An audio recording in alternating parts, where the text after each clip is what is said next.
तो हम जा रहे हैं डिस्कस करने analysis of strain stress curve. Strain और स्ट्रेन के कर्व को हम स्टडी करने जा रहे हैं।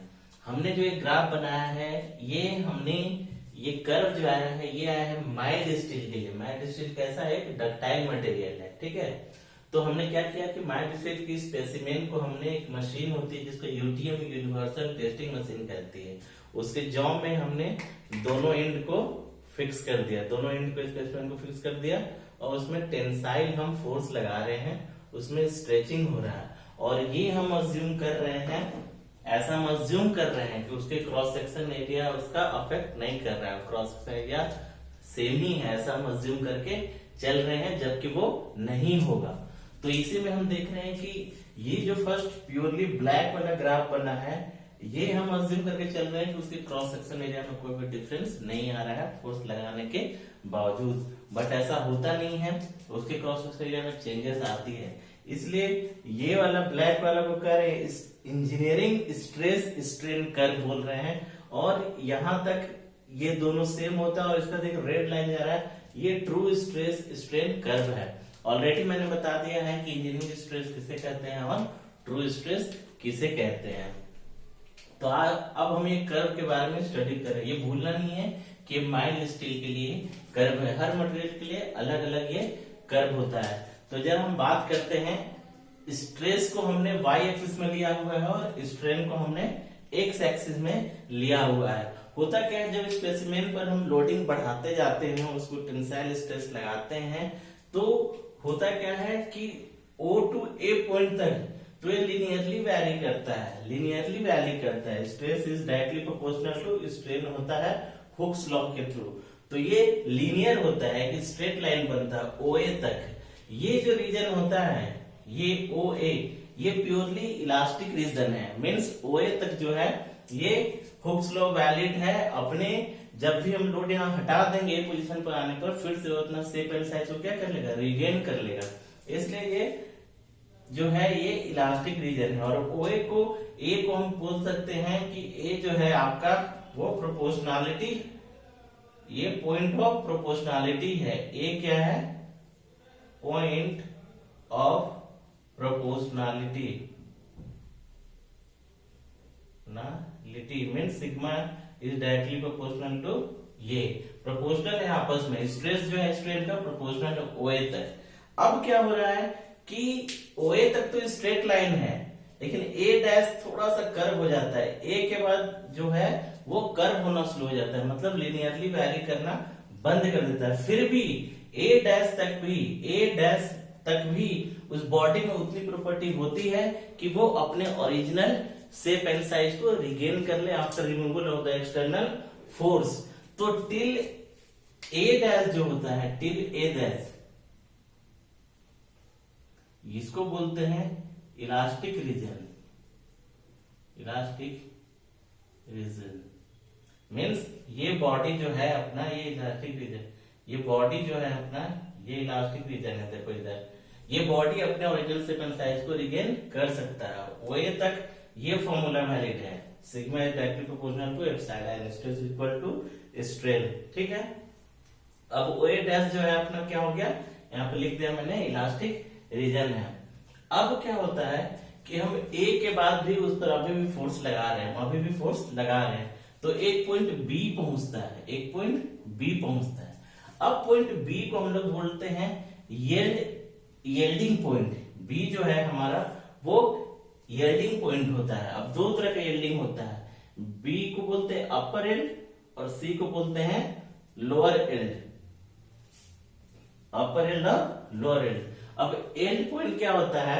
एंड पॉइंट होता है कि यहां पर जब हम स्ट्रेस बढ़ाकर इस पॉइंट तक पहुंच गए हैं, सिग्मा वाई तक पहुंच गए हैं, उसके बाद वो प्लास्टिक डिफॉर्मेशन स्टार्ट हो जाता है बॉडी का। उस बॉडी का क्या है? प्लास्टिक डिफॉर्मेशन स्टार्ट हो जाता है, मतलब उसके लेंथ में एप्रिसिएबल चेंजेस शुरू हो जाता है लेंथ में। यानी आप लोड अब हटा भी देते हो तो उसके लेंथ में एप्रिसिएबल चेंज मिलेगा। तो पॉइंट B के बाद प्लास्टिक डिफॉर्मेशन स्टार्ट हो जाता है, इसलिए बाकी इधर का जो पॉइंट है इसको प्लास्टिक डिफॉर्मेशन रीजन बोलते हैं, प्लास्टिक रीजन बोलते हैं, ठीक है ना। इधर प्लास्टिकली वैरी हो रहा है, मतलब वो ओरिजिनल शेप साइज को रिगेन नहीं कर सकता है। अपर के बाद क्या होता है, जब इस पॉइंट तक हम स्ट्रेस को बढ़ा देते हैं, देखो यहाँ में स्ट्रेस क्या हो रहा है, बढ़ रहा है। अब यहाँ के बाद क्या होगा कि आप छोड़ दोगे, अगर उसमें स्ट्रेस नहीं भी लगाओगे, वो सडन रिड्यूस हो जाएगा, अपने आप प्लास्टिक डिफॉर्म फ्लो होना शुरू हो जाएगा। इस पॉइंट से जैसे फ्लूइड का फ्लो होता है, यहाँ फ्लो होना, मटेरियल का फ्लो होना शुरू हो जाएगा अपर एंड पॉइंट के बाद। मतलब आप स्ट्रेस नहीं भी लगा रहे हो तो अपने आप क्या हो रहा है, फ्लो हो रहा है, सडन लो हो रहा है, लेंथ में एप्रिसिएबल चेंज हो रहा है विदाउट चेंज इन स्ट्रेस। अब देखो सीडी में है ये वाला जो रीजन है, ये अब जो रीजन है जब एलडी पॉइंट क्रॉस कर जाता है तो कुछ समय तक जो है हमें स्ट्रेस की जरूरत नहीं पड़ती है, फिर भी ये प्लास्टिक फ्लो होना शुरू होता है, फिर भी ये प्लास्टिक फ्लो होना शुरू हो जाता है और यहाँ से एरिया में रिडक्शन शुरू हो जाता है, यहाँ से एरिया में रिडक्शन शुरू हो जाता है और बॉडी जो है वो प्लास्टिक फ्लो हो जाता है। अब डी के ई पॉइंट, ई को बोलते हैं हम अल्टीमेट पॉइंट, ई को हम बोलते हैं अल्टीमेट स्ट्रेस पॉइंट, ठीक है। अब क्या होता है कि देखो डी यहाँ पर है, ई अपर है, मतलब स्ट्रेस फिर से बढ़ रहा है, स्ट्रेस फिर से बढ़ रहा है, ये एल पॉइंट से भी ज्यादा हो गया। तो इस रीजन में क्या होता है कि हमें appreciable value of the stress को इंक्रीज करना पड़ता है। क्यों इंक्रीज करना पड़ता है कि after reaching the point D जो है बॉडी जो है रेजिस्ट करते रहता है, उसमें स्ट्रेनिंग करने में प्लास्टिक फ्लो में रेजिस्ट करता है। तो ये जो रीजन हो जाता है इसको यहाँ बॉडी हार्ड होना शुरू हो जाता है, बॉडी हार्ड।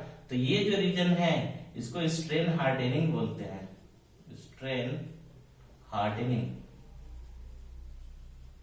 मतलब बॉडी जो है हार्ड बन जाता है, इसलिए उसको प्लास्टिकली फ्लो करने के लिए, प्लास्टिक की तरफ फ्लो करने के लिए, लेंथ में एप्रिसिएबल चेंजेस होने के लिए हमें जो है ज्यादा स्ट्रेस लगाना पड़ता है, वैल्यू ऑफ ज्यादा स्ट्रेस लगाना पड़ता है। अच्छा, अब पॉइंट डी पहुंच गया, इसको हमने क्या नाम दे दिया है, अपर स्ट्रेस, अल्टीमेट स्ट्रेस। ये क्या है, अल्टीमेट स्ट्रेस। अब क्या होता है, जैसे ही हम अल्टीमेट स्ट्रेस पर पहुंच जाते हैं तो क्या होता है, वो मैक्सिमम स्ट्रेस वैल्यू है जो बॉडी उसको विथस्टैंड कर सकता है बिफोर फ्रैक्चर। यहां आते ही अपने आप जो है ये वैल्यू को थोड़ा सा ही जैसे रीच करोगे, अपने आप जो है इसका बॉडी का फ्रैक्चर हो जाता है, बॉडी का क्या हो जाता है, फ्रैक्चर होता है, ब्रेक हो जाता है, बॉडी का क्या हो जाता है, ब्रेक हो जाता है, मॉलिक्यूल्स टूट जाता है। इस कंडीशन में जो है मॉलिक्यूल्स वगैरह, मॉलिक्यूलर ओरिएंटेशन जो है सारे चेंज हो जाते हैं, उसके क्या होते हैं, चेंज हो जाते हैं। फ्रैक्चर पॉइंट, ये बॉडी ब्रेक हो जाता है, बॉडी क्या हो जाता है, ब्रेक हो जाता है। और देखो ये जो है वो थोड़ा सा वैल्यू जो है सिग्मा का, स्ट्रेस का, वो क्या हुआ, डाउन चला गया। तो ये जो रीजन होता है इस रीजन को सॉफ्टनिंग रीजन कहते हैं, मतलब इस रीजन में मटेरियल सॉफ्ट हो जाता है, softening region, strain softening region. यहां पर बॉडी जो है सॉफ्ट हो जाता है, अपने आप वो क्या हो जाएगा, सॉफ्ट हो जाएगा, तो डाउन हो गया। अब जरा यहां से ध्यान देना, आप यहां हम ध्यान दे रहे क्या है कि हम तो ये मान के चल रहे हैं इंजीनियरिंग स्ट्रेस में कि हमारा एरिया जो है ओरिजिनल एरिया है, जितना हमने स्पेसिफिकेशन का इनिशियली लिया था। हमारा स्ट्रेस क्या होता है, जो आप लोड लगा रहे हो पर यूनिट एरिया, तो लोड लग रहा है पर यूनिट एरिया। अब क्या हो रहा है, जरा ध्यान से देखो, हम ये ओरिजिनल चेंज नहीं हो रहा मान रहे, लेकिन एक्चुअल में क्या हो रहा है कि जैसे जैसे इसका लेंथ बढ़ेगा उसके एरिया में क्या होगा, रिडक्शन शुरू हो जाएगा, एरिया में क्या होगा, रिडक्शन शुरू हो जाएगा। तो एरिया अगर घट रहा है तो ये वैल्यू क्या हो जाएगा, सिग्मा का वैल्यू क्या हो जाएगा, बढ़ जाएगा, सिग्मा का वैल्यू क्या हो जाएगा, बढ़ जाएगा। तो देख रहे हो ना, इसलिए अगर ट्रू स्ट्रेस की बात करोगे तो ये कर्व इन दोनों कर्व के ऊपर से होके जा रहा है, क्योंकि एरिया जो है मोमेंट टू मोमेंट क्या हो रहा है, डिक्रीज हो रहा है, मोमेंट टू मोमेंट क्या हो रहा है, डिक्रीज हो रहा है, इसलिए ट्रू स्ट्रेस का कर्व ये है। अब देखो ओए तक जो है हमारा, ओए तक जो है, अब जैसे हमने सी की बात करी थी, सी कैसा पॉइंट है, ये अपर एंड पॉइंट है, लोअर एंड पॉइंट है। अगर यहाँ स्ट्रेस हटा भी देते हो ना सी से, तो एक इस जो लीनियर है अपना ओए, उसके पैरेलल ये देखो ये बन जाएगा, मतलब इतना स्ट्रेन इसको हमेशा परमानेंट स्ट्रेस मिलेगा ही मिलेगा। अब उस पे अगर लोड हटा भी देते हो तो इतना जो है परमानेंट स्ट्रेस मिलेगा, ठीक है ना। इसी पॉइंट से लोड हटा भी देते हो तो इसलिए क्या हो रहा है, यहाँ के बाद प्लास्टिक फ्लो शुरू हो जा रहा है, इसका क्या हो जा रहा है, प्लास्टिक फ्लो शुरू हो जा रहा है, ठीक है ना, प्लास्टिक फ्लो शुरू हो जा रहा है। चलिए, तो ये पूरा ग्राफ था जिसको हमने क्या किया, स्टडी किया माइल्ड स्टील के लिए, माइल्ड स्टील के लिए। और सिग्मा यू क्या है, अल्टीमेट स्ट्रेस है, अल्टीमेट स्ट्रेस है। अच्छा, आप ध्यान देते हैं कि अगर ये पॉइंट एफ जो फ्रैक्चर पॉइंट है ये ई के आसपास आ जाए, ई के आसपास आ जाए, फ्रैक्चर पॉइंट जो है ई के आसपास आ जाए, तो वैसे वो जो मटेरियल है हमारा वो क्या हो जाता है, ब्रिटल मटेरियल होता है। वो कैसा होता है, ब्रिटल मटेरियल है, बट वो अप्रिसिएबली कुछ वैल्यू से ई पॉइंट से दूर है अगर फ्रैक्चर पॉइंट, तो वो डक्टाइल है। जैसे हमने क्या किया है, ब्रिटल मटेरियल क्या होता है कि material that fracture without giving any prior information, वो इंफॉर्मेशन हमें नहीं देता है कि मैं कब टूटने वाला हूँ, सडन टूट जाता है। जबकि डक्टाइल में जैसे रबड़ है, स्टील का वायर बना रहे हो, वो नेकिंग होना शुरू हो जाता है, वो क्या होता है, नेकिंग होना शुरू हो जाता है। तो ये पॉइंट ई पॉइंट पर बॉडी का नेकिंग होता है, ये जो पॉइंट है क्या है, बॉडी का नेकिंग होता है। मतलब ये जो पॉइंट है डी से ई जब चेंज करते हो, स्पेसिमेन को ऐसे लिए हो, ओरिजिनल स्पेसिमेन मान लो कि ये हमारा ओरिजिनल स्पेसिमेन है, तो जब डी से वैल्यू स्पेस का बढ़ाते हैं तो नेकिंग होगा, मतलब ये समथिंग ऐसा नेक फॉर्म करेगा। ये बॉडी जो है यहाँ पर अगर लग रहा है तो ये नेक बनाएगा, और यहीं से बॉडी का क्या होगा, फ्रैक्चर हो जाएगा। अगर डक्टाइल रहेगा तो कब कोन बना के फ्रैक्चर करेगा, और ब्रिटल होगा तो सडन 90 डिग्री पर फ्रैक्चर हो जाएगा, ठीक है। चलिए अब देखते हैं हम, तो ये समझ में आ गया ट्रू स्ट्रेस का क्यों वैल्यू ऊपर है और ये इसका क्यों ऐसे जा रहा है, ठीक है। और ये परमानेंट सेटबैक क्या होता है। चलिए, और ये जो है प्योरली प्लास्टिक रीजन कहते हैं, ये जो है सीडी को प्योरली प्लास्टिक रीजन कहते हैं। सीडी जो है वो प्योरली प्लास्टिक रीजन होता है, यहाँ पर कोई भी स्ट्रेस नहीं लगा रहे हो, फिर भी क्या हो रहा है, प्लास्टिक डिफॉर्मेशन हो रहा है, प्लास्टिक डिफॉर्मेशन हो रहा है। तो ये था स्ट्रेन स्ट्रेस कर्व। अब जरा हम बात कर लेते हैं कि what is factor of safety. Factor of safety क्या है, ये जो कर्व है हम फैक्टर ऑफ सेफ्टी निकालते कैसे हैं, कैसे स्टडी करते हैं, और वो होता क्या है, तो इसी कर्व के रेस्पेक्ट में बात करेंगे। इसका एक स्क्रीनशॉट ले लो आप लोग।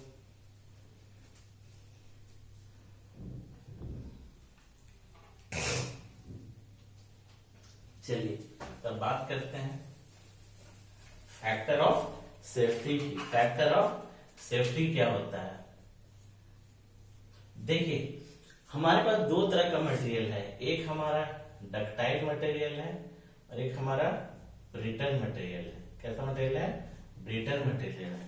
अगर हम एक ग्राफ बनाते हैं, देखो ये हमारा जो ग्राफ है वो मैट स्टील के लिए, और मैट स्टील कैसा है, एक डक्टाइल मटेरियल का है। अगर एक हम ग्राफ बनाते हैं थोड़ा ब्रिटल मटेरियल के लिए, लेट्स से हम कास्ट आयरन का जब आप ग्राफ देखोगे, हर मटेरियल का अलग अलग ग्राफ होता है, देख लेना आप, स्ट्रेस स्ट्रेस और स्ट्रेन का। कास्ट आयरन जो ब्रिटल मटेरियल उसका कुछ ऐसे ग्राफ होता है, देखो ठीक है ना, कास्ट आयरन का कुछ ग्राफ ऐसे होता है स्ट्रेस और स्ट्रेन का, और ये इसका फ्रैक्चर पॉइंट है। तो जैसा हम जानते हैं कास्ट आयरन कैसा मटेरियल है, ये ब्रिटल मटेरियल है, और ब्रिटल मटेरियल जो होता है वो फ्रैक्चर के बिफोर कोई भी इंफॉर्मेशन नहीं देता है कि मैं टूटने वाला हूं। उसमें नेकिंग नहीं होता है बल्कि सडन होता है। अच्छा, इसमें प्लास्टिक डिफॉर्मेशन भी नहीं हो पाता है, ब्रिटल मटेरियल में एप्रिसिएबल प्लास्टिक डिफॉर्मेशन भी नहीं होता है, ठीक है। तो ये कास्ट आयरन का है। अब देखते हैं कि फैक्टर ऑफ सेफ्टी है क्या। देखो फैक्टर ऑफ सेफ्टी क्या है, हम कोई भी ब्रिज है, रेलवे है, कोई भी मैकेनिकल सिविल जो हम स्ट्रक्चर डिजाइन करते हैं, तो वो अल्टीमेट वैल्यू मैक्सिमम वो कितना कैपेसिटी होगा उसका, कितना वो लोड को कैरी कर सकता है, उस पर डिजाइन होगा। लेकिन हम क्या है कि जब मूवमेंट हो, जैसे ब्रिज है, ब्रिज का जो कैपेसिटी है वो तो डिजाइन एक पैरामीटर है ही, बट उस पर देखना हर जगह रोड पर कहीं पर ब्रिज पर लिखा होता है कि इतना लोडिंग ही अलाउड है व्हीकल को पास करना। तो हम क्या है कि कैपेसिटी मैक्सिमम होने के बावजूद भी हम एक उससे कम लोड अलाउ करते हैं, कम स्ट्रेस अलाउ करते हैं कि इतना ही होके जाना है। क्यों करते हैं, क्योंकि अगर मैक्सिमम पर ये रीच कर गया, ये अपने अल्टीमेट पर एक बार रीच कर गया तो सडन फेलियर हो जाएगा। क्या हो, सडन फेलियर हो जाएगा। इसलिए हम क्या करते हैं कि जो भी हमारा मैक्स वैल्यू है, जो स्ट्रेस वो मैक्सिमम कैरी कर सकता है, उससे कम को ही हम अलाउ करते हैं। तो फैक्टर ऑफ सेफ्टी क्या है? यह एक रेशियो है। फैक्टर ऑफ सेफ्टी जो है ये रेशियो है किसका? Maximum stress by allowable stress. कितना अलाउ कर सकते हो? ये अलाउेबल को कभी वर्किंग स्ट्रेस भी बोलते हैं, वर्किंग स्ट्रेस। तो ये रेशियो है दो स्ट्रेस का कि मैक्सिमम कितना वो कैरी कर सकता है वो स्ट्रक्चर, लेकिन अलाउ हम कितना करेंगे। और फैक्टर ऑफ सेफ्टी का जो वैल्यू है, हमेशा फैक्टर ऑफ सेफ्टी का वैल्यू है ग्रेटर देन 1 होगा, क्योंकि अगर 1 हो गया तो दोनों वैल्यू क्या हो जाएगा? मैक्सिमम अलाउेबल सेम हो जाएगा, तब तो तुमको फेलियर का चांसेस हमें रहेगा। इसलिए हमेशा 1 से ज्यादा होता है तब अलाउेबल स्ट्रेस इधर आ जाएगा, तो जो वैल्यू होगा 2, 3 तो ये मैक्सिमम स्ट्रेस डिवाइड हो जाएगा। जैसे रेलवे है, रेलवे में आप देखोगे कैपेसिटी उसकी बहुत ज्यादा होती है, लेकिन सीट्स जो है उसके कैपेसिटी के अनुसार कम रखा जाता है, और उसकी कार्गो वगैरह का भी। लेकिन इंडियन रेलवे में क्या देखते हो आप, कितने कितने लोग चले जाते हैं। अगर वो फैक्टर ऑफ सेफ्टी नहीं रखता तो लोग जो है कैपेसिटी से ज्यादा जा रहे हैं, तो ट्रेन का क्या होता है, रेल का फेलियर हो सकता था, ब्रेक कर सकता था, कहीं से बेंड हो सकता था। ठीक है, तो ये फैक्टर ऑफ सेफ्टी का है।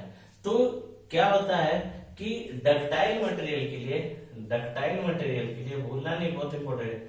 डक्टाइल मटेरियल के लिए फैक्टर ऑफ सेफ्टी जो होता है वो होता है yield stress by allowable stress. ये नहीं भूलना है। इसमें क्या होता है? यील्ड